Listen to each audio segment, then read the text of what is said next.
Hello everyone, welcome to अनुभव study facts. Guys, आज हम लोग 45 डेज की स्ट्रेटेजी प्लान कर रहे हैं फॉर वर्ग 2। ऑलमोस्ट 45 डेज हम मानकर चल सकते हैं। आज हम 45 डेज के बारे यहाँ पर पूरी स्ट्रेटेजी प्लान करेंगे। ठीक, तो सबसे पहले आपको अपने सब्जेक्ट के बारे में थोड़ा बहुत ये तो पता होना ही चाहिए कि आपके सिलेबस का टॉपिक क्या क्या गिवन है। अगर आपको यही बिल्कुल नहीं पता है तो सबसे पहले आप सिलेबस देख लीजिए। सिलेबस के बाद आपको क्या करना है, जैसे आपने बीएससी मैथ्स से किया है या बीएससी आपका बायोलॉजी है तो आप सबको, या बीए किया है तो आप सबको पता है 3 सब्जेक्ट रहेंगे। सपोज अगर हम फिजिक्स केमिस्ट्री बायोलॉजी की बात करें, फिजिक्स केमिस्ट्री मैथ्स की बात करें, या फिर जैसे आपने पॉलिटी हिस्ट्री और हिंदी जो भी आपने लिया है बीए में, या फिर हो सकता है आपने सोशियोलॉजी लिया हो, पॉलिटी लिया हो और हिंदी लिया हो, ये सब सब्जेक्ट्स आपके ऊपर डिपेंड है कि आपने अपने ग्रेजुएशन में क्या किया है। ठीक, आज हम ये बात करें कि आपको किस तरीके से पढ़ना है। चूंकि मैं बायोलॉजी की स्टूडेंट हूं तो बायोलॉजी के बारे में हम यहाँ पर मैं आपको बायोलॉजी के हिसाब से बता देती हूँ, आप अपने सब्जेक्ट अपने हिसाब से देख लीजिएगा।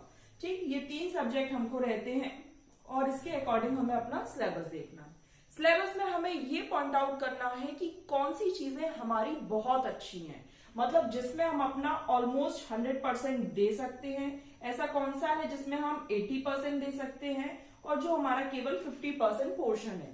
ये आज हम एक थोड़ा सा नए ट्रिक से समझने की कोशिश करेंगे कि हमें अपनी जो तैयारी है वो बेहतर कैसे करनी है। तो सबसे पहले जो हमारा बहुत अच्छा है ये देखना है, फिर हमारा जो ठीक ठाक है वो, और जो बिल्कुल ही मतलब हमें बहुत ज्यादा मेहनत करने के बाद भी हम केवल 50% ही स्कोर कर सकते हैं। सिलेबस से हमने निकाल लिया। अब आप ऑफलाइन कोचिंग ले रहे हैं, ऑनलाइन कोचिंग ले रहे हैं, नोट्स है, जो भी सब कुछ है, एक दिन में आपको डिसाइड करना है कि आपको क्या करना है, आपको कहाँ से पढ़ना है, आपने जो ऑफलाइन नोट्स लिए हैं क्या वो सफिशियंट है। और ये सबको पता है, इसमें 90 मार्क्स लाना है और यहां पर आपका ये कैटेगरी वाइज रहेगा। ठीक है, तो यहां पर आपको क्या करना है कि ये आपका केवल क्वालिफाइंग टेस्ट है तो बहुत ज्यादा बर्डन नहीं लेना है। आपको केवल ये सोचना है कि बहुत ज्यादा नहीं, लेकिन हाँ 100-110 तक हमें लाना है। अगर हम ये सोच कर रहे हैं कि वर्ग 1 का जो एग्जाम था वो बहुत ज्यादा टफ था, बहुत ज्यादा हायर लेवल का था, हम कैसे कर पाएंगे, तो आधे से ज्यादा दिन, 45 में से ये समझ लो 30 दिन ऐसे ही निकल जाएंगे और जो फिर 15 दिन रह जाएंगे उसमें आप क्या ही पढ़ पाओगे। तो सबसे पहले आपको ये समझना है कि हम 90, 100, 110 अगर हम इतने भी ले आएंगे तो भी हम क्वालिफाई कर जाएंगे। और जो 75 वाले हैं उनको भी पता है कि अगर हम 80, 85, 90 ले आए तो भी हम क्वालिफाई कर रहे हैं, मतलब 75 या 75 से एबव या 90, 90 से एबव। तो हमें बहुत ज्यादा एक तो बर्डन अपने आप में नहीं डालना है। ठीक, नेगेटिव मार्किंग चूंकि अब है नहीं तो ये भी प्लस पॉइंट है, तो थोड़ा सा अपने आप को खुद से ही मोटिवेट करना है। ये सब चीजें बहुत ज्यादा इंपॉर्टेंट होती हैं। बहुत सारे लोग ऐसे होते हैं कि पढ़ बहुत सारा लेते हैं लेकिन उनमें ना वो मोटिवेशन नहीं आ पाता है, तो बहुत सारी चीजें लर्न हुई भी उन्हें भूल जाते हैं वो। तो सबसे पहले तो खुद को मोटिवेटेड रखना है कि ये एक क्वालिफाइंग टेस्ट है, हम कर लेंगे और हम कर सकते हैं। हमारे पास अभी 40 से 45 दिन है। उसके बाद हमें ये देखना है अरे नेगेटिव मार्किंग नहीं है, ये प्लस पॉइंट बन के हमारे सामने आएगा। अब हमें प्रिपरेशन कैसे करनी है वो थोड़ा सा समझ लेते हैं। सिलेबस हमने देख लिया तो आपको मिलेगा कि कुछ टॉपिक्स आपको इसके बहुत अच्छे आते हैं, इसके थोड़े से कम आते हैं और इसके थोड़े और कम आते हैं। ये आपको दिख रहा है।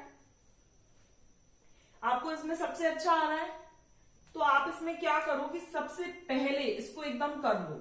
पॉजिटिव रहना है ना हमें, और पॉजिटिविटी के लिए क्या करना है कि हाँ इतना सिलेबस है, इतना हो गया, तो ये सारे टॉपिक्स कोशिश करो ना है 10 से लेके 15 दिन के अंदर अंदर आपको यहाँ पर ये सारी चीजें कंप्लीट करनी है।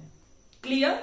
जब 10 से 15 दिन में ये बायोलॉजी पोर्शन है या जो आपको अच्छा आता है, मैं यहाँ पर अपने अकॉर्डिंग बता रही हूं, तो जो आपको सबसे अच्छा सिलेबस के अकॉर्डिंग दिख रहा है कि आपको ये आ रहा है, आप इसमें बहुत अच्छा कर सकते हो, वो चीजें आप ऑलमोस्ट 100% कर चलना। ठीक, अब 45 दिन निकल गया, अब हमारे पास 30 दिन है, जिसमें हम क्या करेंगे, जो अपना टफ पोर्शन है ना, जिसमें हम मतलब बहुत ज्यादा एफर्ट्स लगा रहे हैं, फिर भी हम बहुत अच्छा नहीं कर पा रहे हैं। सपोज ये फिजिक्स है, हो सकता है किसी के लिए बायोलॉजी हो, किसी के लिए केमिस्ट्री हो, किसी के लिए पॉलिटी हो, किसी के लिए सोशियोलॉजी हो। आप अपने सब्जेक्ट के अकॉर्डिंग, अपने माइंड के अकॉर्डिंग अपने सिलेबस को थोड़ा सा मॉडिफाई कर लेना। अब फिजिक्स मुझे लगता है मैं कितना भी एफर्ट्स दे दूं या न्यूमेरिकल सॉल्व कर लूं, क्योंकि न्यूमेरिकल ही आते हैं फिजिक्स में। आप वर्ग 2 का पेपर पिछले साल का उठाकर देखना, जो इससे पहले वाला एग्जाम हुआ था 19 में, वो वाला, तो आपको लगेगा हाँ मैं बहुत ज्यादा एफर्ट्स करने के बाद भी नहीं कर पा रही हूँ या नहीं कर पा रहा हूं। तो उसको केवल 7 दिन दो, 15 दिन ये, 7 दिन ये, 30 दिन में से हमारे 7 दिन ये चले गए। अब हमारे पास कितने बचे, 23 दिन। समझना ध्यान से। अब केमिस्ट्री में हम कितना कर सकते हैं, केमिस्ट्री में हमें रिएक्शंस याद हैं तो ठीक है, नहीं है तो हम कोशिश करेंगे उनको लर्न कर लें। कुछ फॉर्मूलाज वगैरह हैं जितना हम कर सकते हैं, या जो उसमें भी कुछ फॉर्मूला वाइज क्वेश्चन आते हैं, तो यहाँ पर आप इसको 70 to 80% दे पाते हो। तो आपको कोशिश करनी है, बहुत ज्यादा इसमें टाइम वेस्ट नहीं करना है, इसको लगभग 9 दिन दे दो, 9 से 10 दिन या 8 से 10 दिन, इसको ऐसे मान लेते हैं 8 से 10 दिन। अब आपके ऊपर है आप कितना दे रहे हो। 23 में से अब हमारे 9 दिन चले गए, ठीक। अब हमारे पास कितने, 14 दिन रह गए, 14 डेज। अब हम 14 डेज में क्या करने वाले हैं, प्रैक्टिस प्रैक्टिस एंड प्रैक्टिस, जितनी ज्यादा हो पाए। प्रैक्टिस के लिए मैं आपको पहले भी बता चुकी हूँ, बुक्स फॉर एमपी टेट अगर आपने नहीं देखी है, वर्ग 2 नहीं देखी है, तो इससे पहले जो वीडियो है वो उसी की है। एग्जाम्पलर्स लगा सकते हो, मैं एक बार यहाँ पर और बता देती हूँ, बुक्स का एग्जाम्पलर्स लगा सकते हो। और वो लखमीर सिंह एंड मंजीत कौर की ऑब्जेक्टिव वाली जो बुक आती है, आप उससे प्रैक्टिस कर सकते हो। It's totally depend on you कि आप कितना ज्यादा प्रैक्टिस कर रहे हो। ये हमारा 120 मार्क्स का कवरेज है। 30 मार्क्स में मैं आपको केवल यही सलाह दूंगी कि आज से ही आप जितनी ज्यादा बुकैफ पढ़ पाओ, लगभग दिन में 10 बुकैफ भी अगर आप कर रहे हो तो ठीक है, वो आप ऐसा करना प्रीवियस ईयर पेपर से कर लेना। यहाँ पर भी मैंने आपको यूथ कॉम्पिटिशन टाइम्स की जो बुक आती है उनके प्रीवियस ईयर क्वेश्चन करने की एडवाइस दी थी। एडवाइस इसलिए दी थी क्योंकि झारखंड, बिहार, पटना, असम, अलग अलग स्टेट में जो टीजीटी का पेपर हुआ होगा, वर्ग 2 भाई टीजीटी के लिए है, तो जो टीजीटी का क्वेश्चन पेपर है, फिजिक्स के न्यूमेरिकल है, बायोलॉजी का 1 लाइनर फैक्ट है, ये केमिस्ट्री की केमिकल रिएक्शन है, या आप बीए किए हो तो क्या हिस्ट्री से पोर्शन क्वेश्चंस आ रहे हैं, पॉलिटी पोर्शन से किस तरीके से क्वेश्चन आ रहे हैं, ये आपको कब पता लगेगा, जब आप अलग अलग स्टेट के प्रीवियस ईयर क्वेश्चन को प्रैक्टिस करोगे।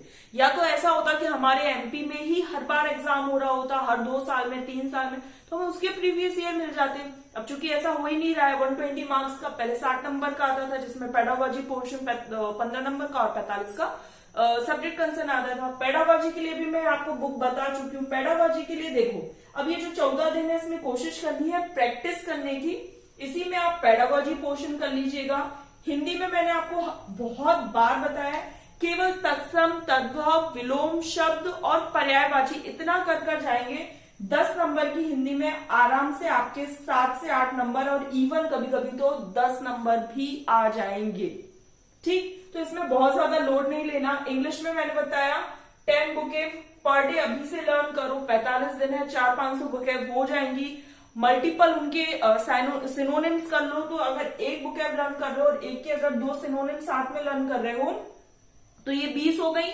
20 मतलब 45 दिन लगभग 900, मतलब 800 से 1000 बुकैफ कंप्लीट हो गए। वो भी कौन सी, जो प्रीवियस ईयर में पूछी थी। तो क्या उनकी प्रोबेबिलिटी ज्यादा है, जो ऑप्शंस में दिए रहते हैं उनसे ही क्वेश्चन पिक कर लिया जाता है। 4 आपको अलग अलग ऑप्शन दे दिया, ए बी सी डी, तो सपोज ये बी वाला इसका सही आंसर है। अब हमने ये 3 ऑप्शन हटा दिए, अब हमें क्या करना है, तीनों बुकैफ को भी लर्न करना है।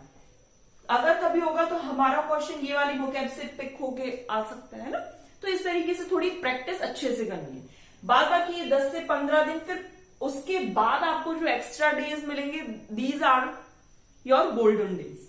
अब उन दिनों में भी प्रैक्टिस करनी है, बट प्रैक्टिस अनायास कुछ भी अननेसेसरी चीजों की करने नहीं बैठना है।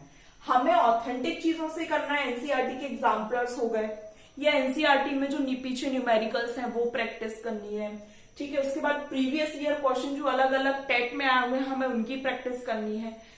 कुछ ऐसी चीजों की प्रैक्टिस नहीं करनी है कि कोई सी भी बुक उठाई और बस पढ़ने बैठ गए, कि लोग कह रहे हैं यार उसमें ना जो वर्ग 1 में आया था उसमें पीजी लेवल का आया था, वर्ग 2 में हो सकता है यूजी लेवल का आ जाए, ऐसा कुछ नहीं है।